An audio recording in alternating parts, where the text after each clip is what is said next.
La ciudad que estás a punto de conocer no era un lugar tranquilo. Era un puerto donde podías morir de 3 maneras distintas antes del mediodía. Los piratas te podían degollar mientras desayunabas. Una epidemia te podía tumbar antes de que terminaras tu café. Y si la enfermedad y los piratas te fallaban, siempre quedaba la Inquisición.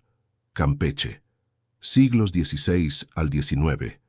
Un puerto que brillaba como el oro y sangraba como ningún otro en todo el Golfo de México.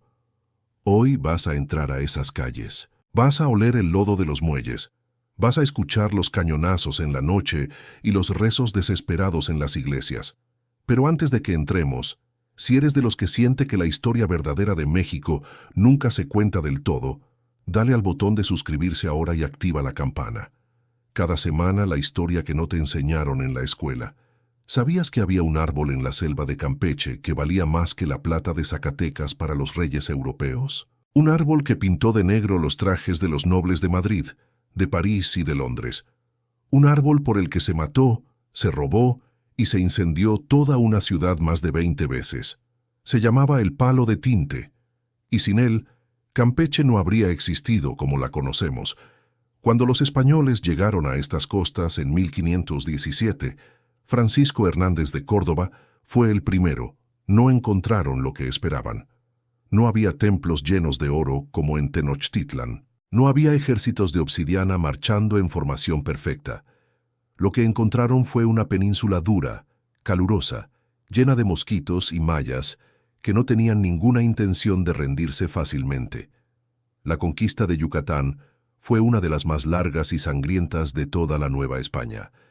Mientras que Tenochtitlan cayó en menos de 2 años, los españoles tardaron más de 3 décadas en someter la península de Yucatán. Los mayas pelearon con todo lo que tenían. Fue hasta el 4 de octubre de 1540, cuando Francisco de Montejo el Mozo fundó formalmente San Francisco de Campeche. Para entonces, ya llevaban más de 20 años peleando contra la resistencia maya, pero una vez que el puerto quedó establecido, todo cambió, porque Campeche tenía algo que el mundo entero quería y que nadie más podía ofrecer en esa cantidad: el Haematoxylum campechianum, el palo de tinte, el palo de Campeche, el ec en maya. Este árbol retorcido, espinoso, que crecía en los pantanos de la región, producía un tinte extraordinario. Los mayas ya lo usaban desde tiempos prehispánicos para teñir sus vestimentas y pintar los listones con que las mujeres trenzaban su cabello. Pero los españoles vieron algo más grande. En el siglo XVII, la moda europea estaba obsesionada con el color negro. Un negro profundo, brillante, impecable. El color que usaba la corte de Felipe II en Madrid. El color de los trajes de los nobles en los cuadros de Velázquez. El color que decía: tengo poder, tengo dinero, tengo posición.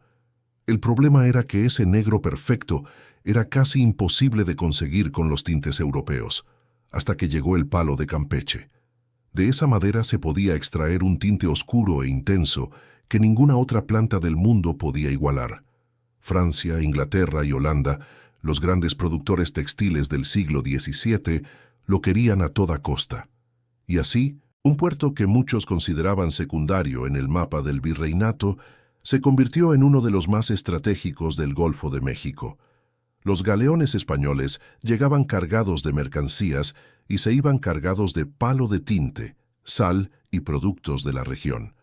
El dinero entraba al puerto, los comerciantes se enriquecían, las iglesias se llenaban de plata labrada, Campeche brillaba, y un puerto que brilla atrae a quienes prefieren robar en lugar de trabajar, porque el problema con hacerte rico en el siglo XVII era que todo el mundo se enteraba, y los piratas siempre llegaban primero. Imagina despertar a las 3 de la mañana con el sonido de cañones en el puerto. No es una tormenta, no es un accidente, son ellos. Los hombres del mar que llevan semanas navegando desde Jamaica o desde Tortuga con un solo objetivo: entrar a tu ciudad, llevarse todo lo que puedan cargarse y prenderte fuego a lo que no puedan. La vida en Campeche durante los siglos XVI y XVII fue, en gran medida, una vida definida por el miedo a los piratas. Y no era un miedo irracional, era completamente justificado. Según los registros históricos, la ciudad sufrió más de 20 ataques piratas importantes entre 1558 y 1685. Ingleses, franceses y holandeses, corsarios con patente de corso y filibusteros sin ninguna. La lista de los que pisaron tierra campechana para saquear y destruir incluye algunos de los nombres más temidos del Caribe. Francis Drake, el inglés, a quien los españoles llamaban simplemente el Drake. Su nombre se usó durante generaciones en Campeche para asustar a los niños que no querían dormir. Si no te portas bien, viene el Drake, decían las madres. Eso te dice todo sobre cómo lo recordaban. Henry Morgan, en 1665, lideró un ataque directo contra la ciudad. Sus hombres desembarcaron en la noche del 8 de febrero. 3 días tardaron en terminar de saquear lo que encontraron. Cornelis Hall, el holandés apodado Pata de Palo. Sí, exactamente como en las películas, pero mucho más brutal en la realidad. Y luego estaba Lorencillo. Su nombre real era Laurens Cornelis Boudewijn de Graaf, un holandés nacido en Dordrecht alrededor de 1653. Era de baja estatura, de ahí el diminutivo Lorencillo, pero compensaba el tamaño con una crueldad que lo hizo famoso en todo el Caribe. La ironía de su historia es que comenzó su carrera como guardacostas de la corona española. Lo contrataron para combatir piratas, pero un día su barco fue abordado por filibusteros y lo obligaron a unirse a ellos. Fin de la lealtad a España. A partir de ese momento, Lorencillo se convirtió en el terror del Golfo de México. Atacó Veracruz en 1683, pero su golpe más devastador lo dio en Campeche. El año era 1685. Una flota pirata encabezada por Lorencillo y su socio Agramont apareció en el horizonte. Los campechanos los vieron venir. Los soldados tomaron posiciones. Pero entonces sucedió algo que los historiadores registraron con precisión. Los barcos comenzaron a moverse mar adentro, como si se fueran. Los vecinos respiraron aliviados, bajaron la guardia, y entonces las naves dieron la vuelta.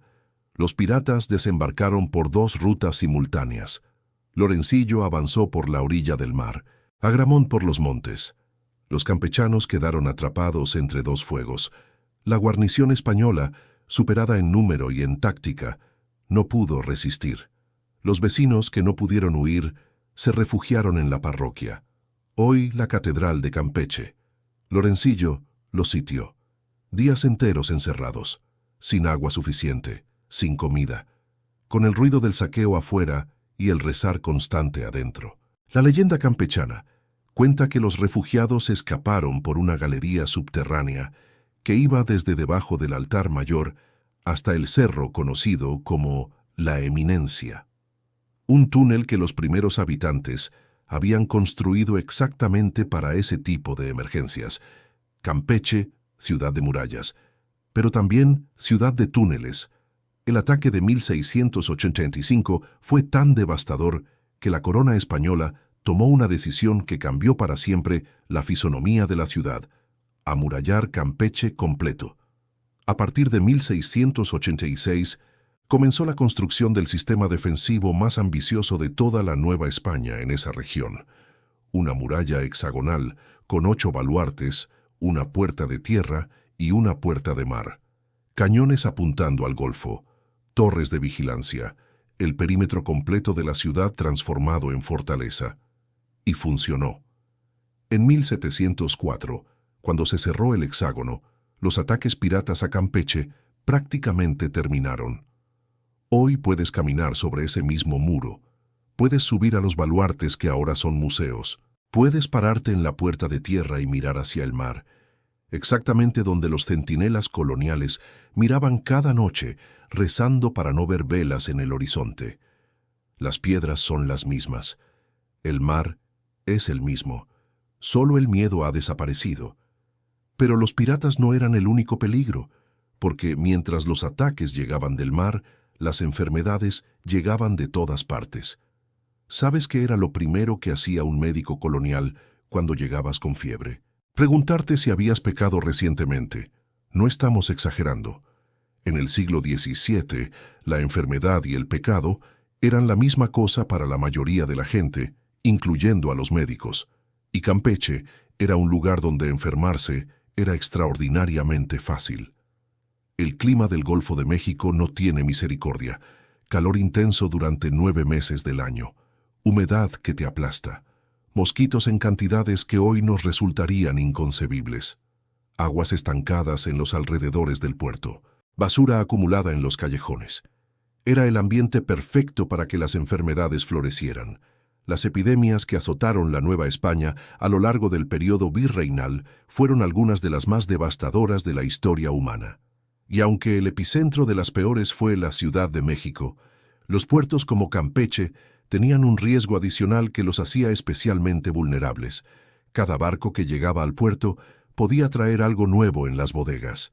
La viruela fue la más temida. Las epidemias de viruela arrasaron con poblaciones enteras a lo largo del período colonial. Los mayas de la región, que nunca habían tenido contacto con esa enfermedad antes de la llegada de los españoles, murieron en proporciones que los historiadores modernos clasifican como una catástrofe demográfica sin precedentes en la historia de América.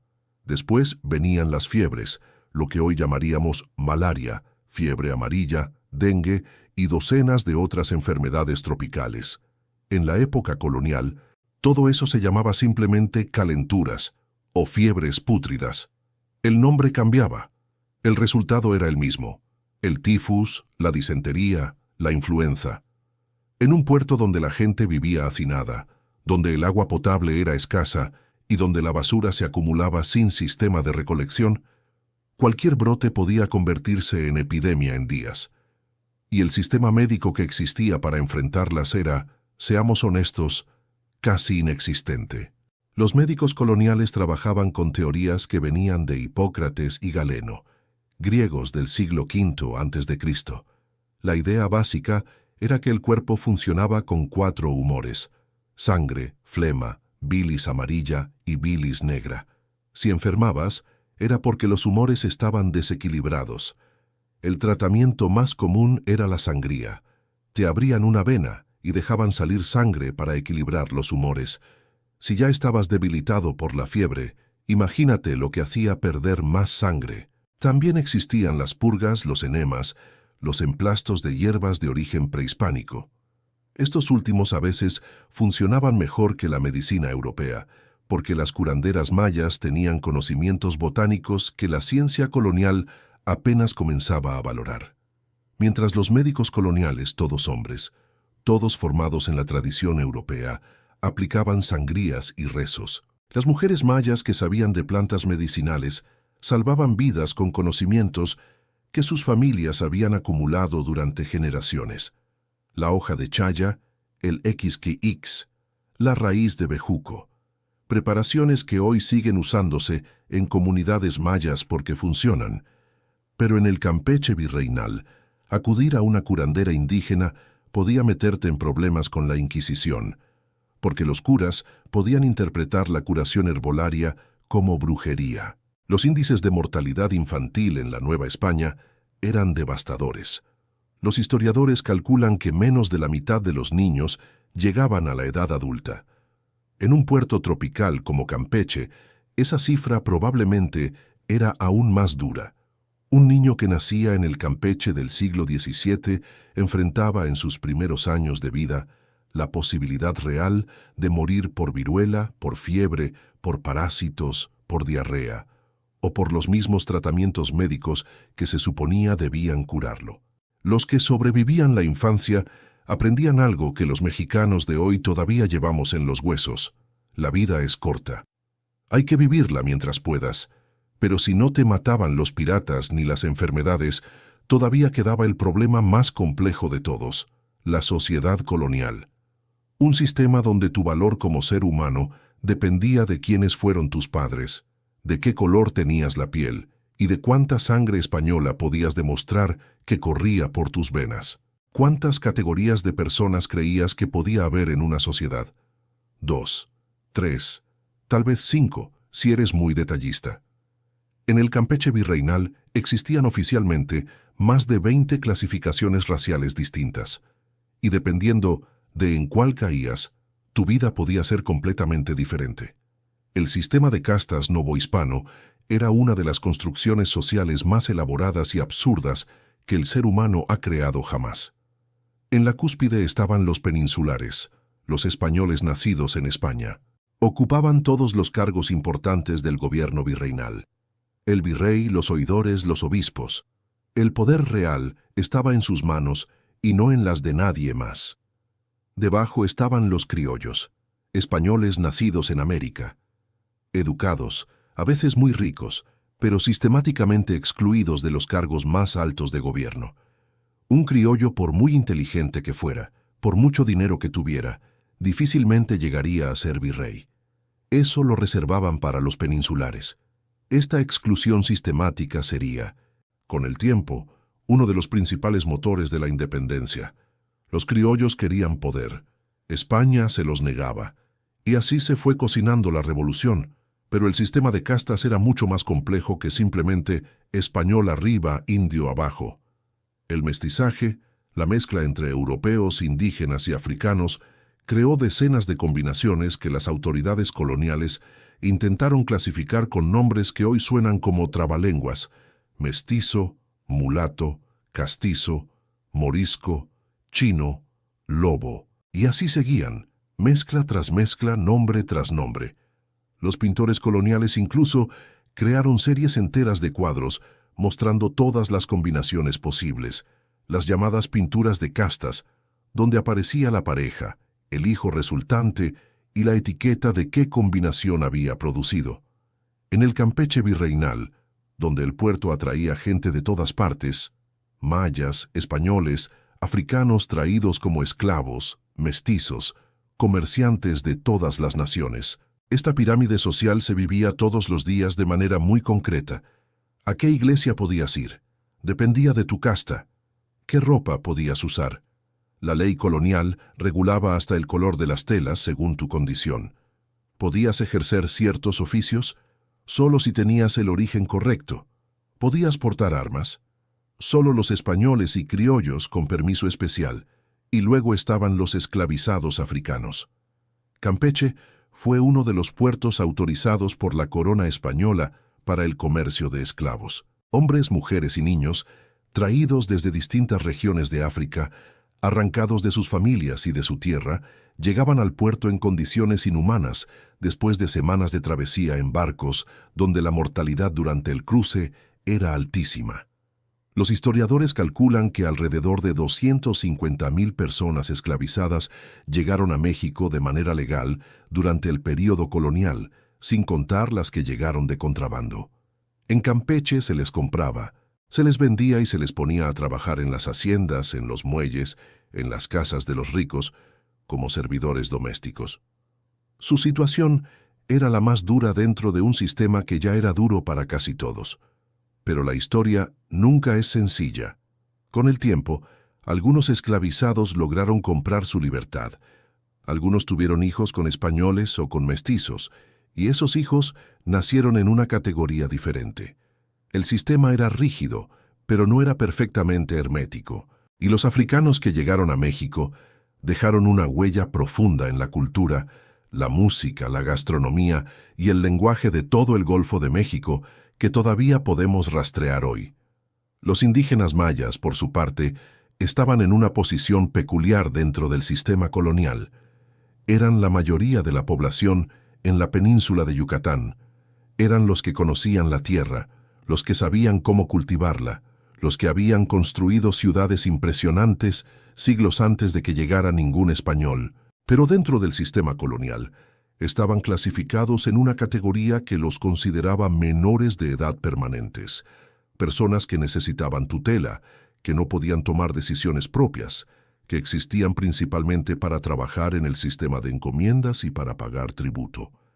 La encomienda era, en teoría, un sistema donde un español recibía el derecho de cobrar tributo a un grupo de indígenas a cambio de protegerlos y evangelizarlos. En la práctica, era trabajo forzado con otro nombre. Los mayas de Campeche construyeron las iglesias coloniales, cargaron las piedras de los baluartes, trabajaron en las haciendas que producían el palo de tinte, Sin su trabajo, el esplendor colonial de Campeche no habría existido. Y encima de todo esto, piratas, enfermedades, castas y trabajo forzado, existía una institución que observaba, juzgaba y castigaba. Una institución que podía destruirte con solo hacer una denuncia en tu contra. La Santa Inquisición había llegado a la Nueva España.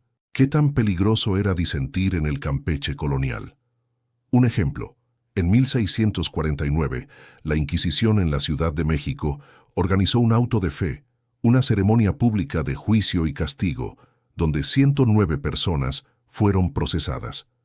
De ellas, 13 fueron quemadas en efigie, 12 fueron quemadas en persona. Y eso era en la capital, donde al menos había jueces, abogados y un proceso formal. En una ciudad de provincia como Campeche, la denuncia de un vecino envidioso podía hundir a una familia entera. El Tribunal del Santo Oficio de la Inquisición llegó a la Nueva España en 1571.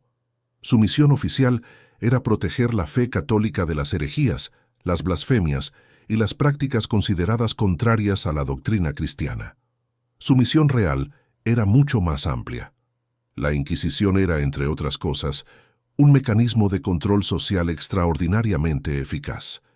En una sociedad donde el honor era todo, donde tu reputación determinaba tu posición en la comunidad, tus negocios, tus alianzas matrimoniales, la simple posibilidad de ser denunciado ante el Santo Oficio era suficiente para mantener a la mayoría de la gente en línea.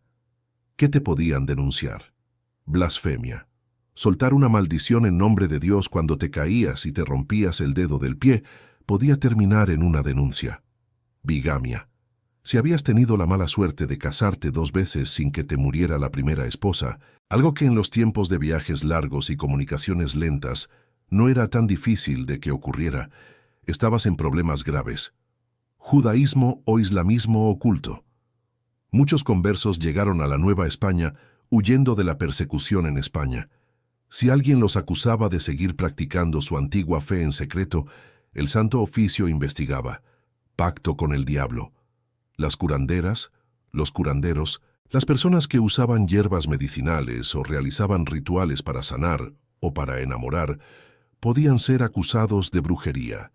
Y la brujería, en la mentalidad colonial, era sinónimo de pacto con el demonio. El proceso inquisitorial estaba diseñado para aterrorizar antes de comenzar. Un día aparecían los alguaciles del Santo Oficio en tu casa, te decían que estabas siendo investigado, te llevaban a las cárceles inquisitoriales. No te decían quién te había denunciado. No te decían exactamente de qué se te acusaba. Te decían que reflexionaras. Días, semanas, meses, en una celda esperando el juicio. La lógica era perversa y brillante. Si eras inocente, podías declararlo. Pero si declarabas que eras inocente y el tribunal decidía que mentías, la pena se duplicaba. Entonces muchos decidían confesar aunque fueran inocentes, solo para acabar con la incertidumbre. Hay que ser honesto con la historia y no exagerar los números. La Inquisición novohispana fue, en términos estadísticos, menos sangrienta que la española. Las ejecuciones existieron, pero fueron menos frecuentes de lo que el imaginario popular sugiere. La mayor parte de las penas eran multas, penitencias públicas, confiscación de bienes, humillación social. Pero la humillación pública en una sociedad donde el honor lo era todo, podía ser peor que la muerte física. Un comerciante al que sacaban con San Benito el hábito de penitente en una procesión pública perdía su negocio, sus alianzas, su lugar en la comunidad. Y sus hijos cargaban con ese estigma. En Campeche, la vida cotidiana alrededor de la religión era intensa y omnipresente. Las campanas marcaban el tiempo. El amanecer y la puesta de sol, el mediodía, las horas de rezo. Vivir en una ciudad colonial era vivir dentro de una liturgia permanente. Las procesiones eran enormes eventos públicos que paraban la vida de la ciudad. La fiesta del Corpus Christi, por ejemplo, incluía la famosa tarasca, una figura gigante de cartón con forma de dragón deforme, a veces con varias cabezas que representaba al diablo, siendo vencido por la gracia de Dios. Los testigos de la época escriben que las mujeres y los niños salían corriendo cuando aparecía. Los hombres adultos fingían no tener miedo. La Semana Santa, las fiestas patronales, los entierros, los bautizos, los matrimonios, todo era público, todo era colectivo, todo era religioso. En un mundo sin televisión, sin radio, sin teléfono y sin internet, la iglesia era el centro de la vida social. La Plaza Mayor de Campeche, con la catedral en un extremo, era el lugar donde la gente se enteraba de las noticias, hacía negocios, encontraba pareja y lloraba a sus muertos. Pero incluso con piratas en el horizonte, epidemias en las calles, castas que lo determinaban todo y la Inquisición vigilando, la gente de Campeche vivía, comía, reía, se enamoraba, hacía negocios, celebraba. 5 de la mañana en el Campeche del siglo XVIII. Las campanas de la parroquia rompen el silencio. El día ha comenzado. El comerciante español que vive en la calle principal de la ciudad se despierta en su catre de madera. La casa donde vive no tiene nada que ver con las mansiones modernas. Es una construcción de paredes gruesas. El calor obliga a eso, con pocas ventanas y rejas de hierro en todas ellas. Las rejas no son decoración. Son por los piratas, por los ladrones, por los años de ataques que han enseñado a esta ciudad que la seguridad se construye de adentro hacia afuera. El piso es de piedra. El calor ya se siente a las 5 de la mañana. En agosto, la humedad es tan densa que puedes sentirla en los pulmones como agua. La jornada del hombre de la clase media colonial comenzaba con la misa de alba, la primera misa del día, a las 5 o 6 de la mañana. La religiosidad no era opcional. En una comunidad pequeña donde todo el mundo se conocía, no ir a misa era un mensaje que la gente interpretaba. Después de la misa, el desayuno. Y aquí hay que romper un mito. La comida del Campeche colonial era mucho más interesante de lo que muchos imaginan.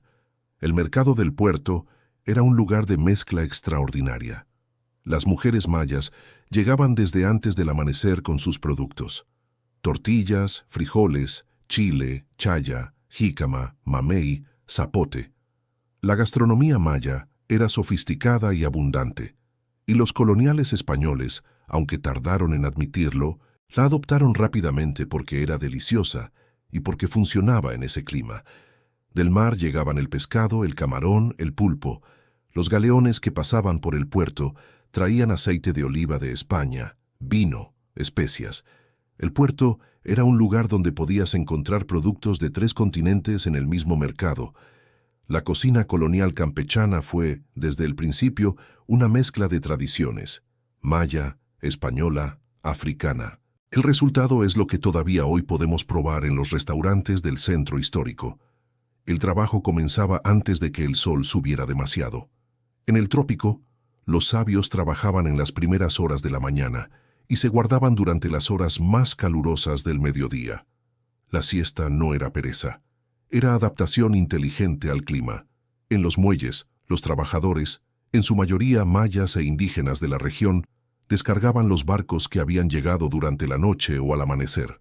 Balas de tela, barriles de vino, cajas de herramientas, productos que venían de todas partes del virreinato y más allá. Y cargaban lo que salía hacia España: palo de tinte, sal, cacao de la región, productos de la selva. Las calles del Campeche virreinal tenían una característica que sorprende a quien la conoce por primera vez. Estaban trazadas en cuadrícula perfecta, con líneas de visibilidad largas. No era casualidad. Los piratas habían enseñado a los campechanos que las calles tortuosas eran peligrosas. El enemigo podía esconderse en cada esquina. Las calles rectas, diseñadas para que se pudieran ver a distancia, a tiro de arcabuz, como decían los documentos de la época, permitían a los defensores ver venir al atacante desde lejos. La arquitectura de Campeche está literalmente diseñada por el miedo a los piratas. La tarde llegaba con una lentitud tropical. Los negocios cerraban durante las horas más calurosas. La gente se retiraba a sus casas, los ricos en sus salones oscuros y frescos, los pobres bajo cualquier sombra que pudieran encontrar. La vida social de la tarde ocurría en la Plaza Mayor, Aquí se sentaban los hombres a hablar de negocios, de política, de los últimos barcos llegados al puerto y de lo que traían de noticias de España o de la Ciudad de México. Las mujeres de clase alta, con sus abanicos y sus mantillas, paseaban en grupos bajo la vigilancia discreta de dueñas y chaperanas. Las noticias tardaban semanas en llegar. Un barco que venía de España traía cartas que habían salido de Sevilla o de Cádiz 3 meses antes. La realidad que vivían en Campeche y la realidad de la metrópoli eran mundos paralelos que apenas se tocaban. Con la llegada de la noche, la ciudad cambiaba de carácter. No había alumbrado público. Las pocas lámparas de aceite en algunos edificios importantes no alcanzaban a iluminar las calles. La oscuridad de una noche sin luna en el Campeche colonial era total. Y en esa oscuridad, la gente que no debería estar afuera, estaba afuera. Los juegos de cartas, las cantinas clandestinas, los encuentros que la sociedad colonial no aprobaría a la luz del día. El Campeche de noche era un lugar muy diferente al Campeche que la Inquisición pretendía que existiera. En los archivos coloniales hay docenas de expedientes de denuncias nocturnas, riñas de cantina, amores prohibidos, deudas de juego que terminaban en cuchilladas en algún callejón oscuro. La vida, siempre, encontraba la manera de desbordarse. Pero por debajo de todo este mundo colonial, las iglesias, los piratas, el comercio, las castas, latía algo que los españoles nunca lograron extinguir completamente: la memoria maya. Y esa memoria estaba esperando el momento de volver. Los españoles creyeron que habían conquistado a los mayas. Construyeron iglesias encima de sus templos, quemaron sus libros, prohibieron sus rituales, renombraron sus ciudades. Lo que no pudieron hacer fue borrar su memoria. La conquista de la península de Yucatán fue diferente a la de México Central. Hernán Cortés derrotó a los mexicas en 2 años. Los españoles tardaron más de 30 en someter a los mayas. Y aún entonces, someter es una palabra generosa. Los mayas nunca aceptaron la conquista de manera total. En las comunidades del interior de la península, los rituales prehispánicos continuaron practicándose en secreto. Los libros que los frailes franciscanos no lograron quemar, como el Chilam Balam en sus versiones locales, se copiaron a mano y se escondieron. Los conocimientos médicos, astronómicos y calendáricos de los mayas sobrevivieron en la memoria de los ancianos y en los escritos clandestinos. En las comunidades mayas alrededor de Campeche, la vida colonial tenía 2 capas: la capa visible, la iglesia, el cabildo, el tributo, el trabajo en la encomienda. Todo lo que los colonizadores podían ver y controlar.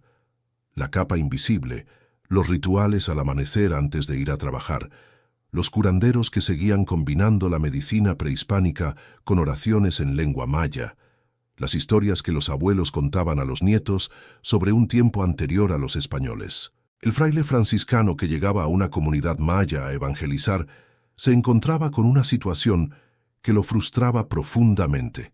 Los indígenas decían que sí, que habían aceptado el catolicismo, que creían en el Dios cristiano, y en cierto sentido era verdad. Pero también seguían creyendo en Chac, el dios de la lluvia, porque el maíz necesitaba agua, y el Dios cristiano no había demostrado ser tan eficaz con las lluvias como Chac. Así nació el sincretismo religioso que todavía hoy caracteriza a muchas comunidades mayas. El Cristo en el altar, pero también la ofrenda para los espíritus del viento en el campo. Los frailes lo llamaban idolatría encubierta. Los mayas lo llamaban supervivencia. Las rebeliones mayas durante el período colonial no fueron un accidente ni una excepción, fueron una constante. La rebelión de Jacinto Canec en 1761 es uno de los episodios más dramáticos. Un hombre llamado Jacinto Uc, de los Santos Canec, se proclamó rey de los mayas en Cisteil, una comunidad de Yucatán. Fue capturado, juzgado y ejecutado públicamente de manera brutal. Pero su historia sobrevivió. Los mayas la contaron durante generaciones. En ella, Canec se convierte en un mártir, en un símbolo de la resistencia que nunca terminó de morir. En Campeche y sus alrededores, los registros coloniales muestran docenas de incidentes menores que los funcionarios españoles clasificaban como disturbios o insubordinaciones. Comunidades que se negaban a pagar el tributo, curanderos que continuaban sus prácticas a pesar de las prohibiciones, mayas que huían a la selva antes que someterse a las condiciones de la encomienda. La selva de Campeche era, para los mayas, más que un recurso natural. Era un refugio. Los fugitivos de la encomienda sabían cómo desaparecer en ella. Los españoles, que nunca dominaron completamente el territorio más allá de los caminos principales, rara vez los encontraban. Esto creó en el interior de la península zonas donde la autoridad colonial era nominal en el mejor de los casos. Comunidades semi-independientes, donde la vida maya continuaba con mucha mayor libertad que en las ciudades coloniales. Y esas comunidades sobrevivieron. Sus descendientes todavía están ahí. Pero 3 siglos de colonialismo estaban llegando a su fin. Y la chispa que lo terminaría de encender no vendría de los mayas ni de los españoles. Vendría de los criollos, los hijos de España nacidos en América, hartos de recibir órdenes de una corona que estaba a 10.000 kilómetros de distancia. En 1808, Napoleón Bonaparte invadió España y se llevó preso al rey Fernando VII. En la Ciudad de México, en Guadalajara, en Guanajuato, la noticia llegó con semanas de retraso y cambió todo. En Campeche, como en toda la Nueva España, la pregunta que nadie podía ignorar era: si el rey está preso, ¿a quién le debemos lealtad? Los criollos de la Nueva España, ese grupo de hombres educados, ricos en muchos casos, pero sistemáticamente excluidos del poder real, llevaban décadas resentidos con el sistema colonial. Habían leído a los ilustrados europeos, conocían a Rousseau, a Voltaire, a Locke. Habían seguido con atención la independencia de los Estados Unidos en 1776 y la Revolución Francesa de 1789. Sabían que el mundo estaba cambiando.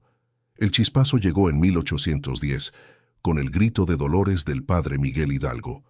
Pero la guerra que siguió fue larga, brutal y compleja. No fue simplemente los mexicanos contra los españoles, fue también criollos contra criollos, mayas contra haciendas, libres contra esclavos, regiones contra regiones. Campeche tuvo un papel particular en la Guerra de Independencia. Por un lado, el puerto y sus comerciantes, muchos de ellos peninsulares, eran realistas convencidos. Su riqueza dependía del comercio con España. El sistema que los había enriquecido era el colonial. ¿Para qué cambiarlo? Por otro lado, los criollos campechanos veían la oportunidad de liberarse de las restricciones que les impedían ejercer el poder que su riqueza y educación les debía garantizar. La Guerra de Independencia en Yucatán y Campeche no fue la guerra de batallas épicas del centro del país. Fue una guerra de posiciones políticas, de documentos, de proclamas, de alianzas que se hacían y deshacían. Cuando el 27 de septiembre de 1821, Agustín de Iturbide entró triunfante a la Ciudad de México con el ejército trigarante, el virreinato de la Nueva España llegó a su fin oficial. En Campeche, la noticia llegó por barco. La ciudad, que había sido fundada en nombre del rey de España, que había sido construida piedra por piedra con el trabajo de indígenas mayas, que había sido saqueada más de 20 veces por piratas y defendida con murallas que todavía se mantienen en pie. Esa ciudad despertó una mañana siendo parte de una nación nueva. El México que nacía en 1821 era un país que heredaba 3 siglos de colonialismo, 3 siglos de mezcla de sangres, de culturas, de idiomas, de tradiciones. Un país donde los mayas todavía hablaban su lengua, donde las iglesias coloniales tenían santos con rasgos indígenas en sus altares, donde la comida en el mercado mezclaba ingredientes de 3 continentes. El virreinato terminó, pero todo lo que construyó, lo bueno y lo terrible, quedó. Y Campeche quedó en pie, como siempre ha quedado. La próxima vez que camines por las calles del centro histórico de Campeche, ese que la UNESCO declaró Patrimonio de la Humanidad en 1999, camina diferente. Camina sabiendo que esas piedras las pusieron manos mayas bajo el sol de agosto, que esas murallas se construyeron después de que una flota pirata tomó la ciudad y la saqueó durante días. Que detrás de esas fachadas de colores brillantes hubo casas donde familias se encerraban con miedo al escuchar cañonazos en la noche. Que en esas plazas caminaron esclavizados africanos, criollos resentidos, frailes desesperados por convertir almas y curanderas mayas que sabían más de medicina que cualquier médico europeo de su época. La historia de Campeche no es la historia de un lugar tranquilo que sobrevivió al paso del tiempo. Es la historia de un pueblo que se construyó a pesar de todo lo que quiso destruirlo. Los piratas vinieron más de 20 veces y aquí sigue. Las epidemias arrasaron con generaciones y aquí sigue. El sistema colonial los oprimió por siglos y aquí sigue. Campeche sigue. Y quizás eso, más que cualquier monumento o declaratoria de la UNESCO, es lo que más debería impresionarnos de esta ciudad. Si este video te abrió los ojos a una parte de México que no conocías, imagínate lo que te espera en los siguientes. Dale like si aprendiste algo hoy. Comparte esto con alguien que ame la historia de México. Y suscríbete, porque la próxima semana entramos a otro rincón de esta historia que nunca termina de sorprender.